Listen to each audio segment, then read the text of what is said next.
Okay. So, ఈ some ఏంటంటే group అనాగ్రామ్స్. అంటే మనకొక లిస్ట్ ఆఫ్ స్ట్రింగ్స్ ఇచ్చాడు.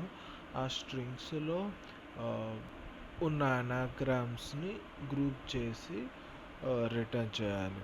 అంటే ఇక్కడ అనాగ్రామ్ అంటే ఏంటంటే 2 స్ట్రింగ్స్ మధ్యలో same letters in differ order ఉంటే అప్పుడు అవి అనాగ్రామ్స్ అవుతాయి. అంటే ఈఏటి, టీఈఏ, టీఏఈ ఈ 3 అనాగ్రామ్స్. అట్లా ఈ లిస్ట్ ఆఫ్ స్ట్రింగ్స్‌లో ఉన్న అనాగ్రామ్స్‌ని మనం గ్రూప్ చేసి రిటర్న్ చేయాలి. ఇట్లా గ్రూప్ చేయాలి అనుకుంటే ఆహ్, బెస్ట్ వే ఈజ్ డిక్షనరీ వాడడం.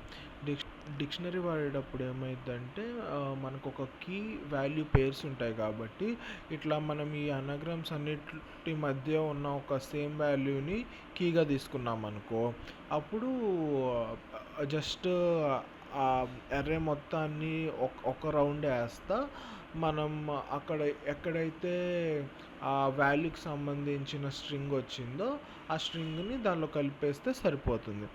సో ఇప్పుడు ఇనిషియల్గా మనం ఒక డిఫాల్ట్ డిక్షనరీ ఆఫ్ లిస్ట్ని ఇనిషియేట్ చేస్తాం.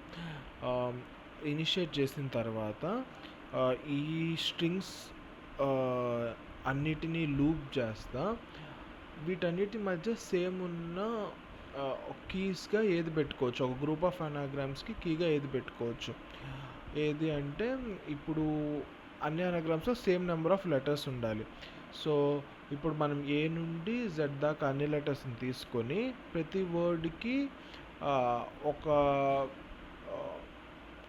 కౌంట్ లాంటిది పెట్టుకొని ఇప్పుడు 2 వర్డ్స్ కనుక సేమ్ కౌంట్ ఉంటే అవి ఒక గ్రూప్లోకి వెళ్తాయి. సో అట్లా మనం ఇప్పుడు ఇక్కడ ఈ సీని ఇనిషియేట్ చేస్తాం. సి ఏంటంటే 26 జీరోస్ ఉంటాయి. మనకి మళ్ళీ ఇంకో లూప్లో ఏం చేస్తామంటే ఈ స్ట్రింగ్లో ఉన్న ప్రతి లెటర్కి ఆ కౌంట్ని అప్డేట్ చేస్తూ ఉంటాం. సో మనకి అల్టిమేట్గా ఏమొచ్చిందంటే ఒక కీ వస్తుంది.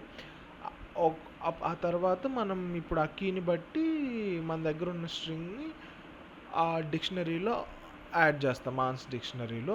ఫైనల్గా రిటర్న్ చేసేటప్పుడు మనం ఓన్లీ ఆన్స్లో ఉన్న వాల్యూస్ని రిటర్న్ చేస్తాం.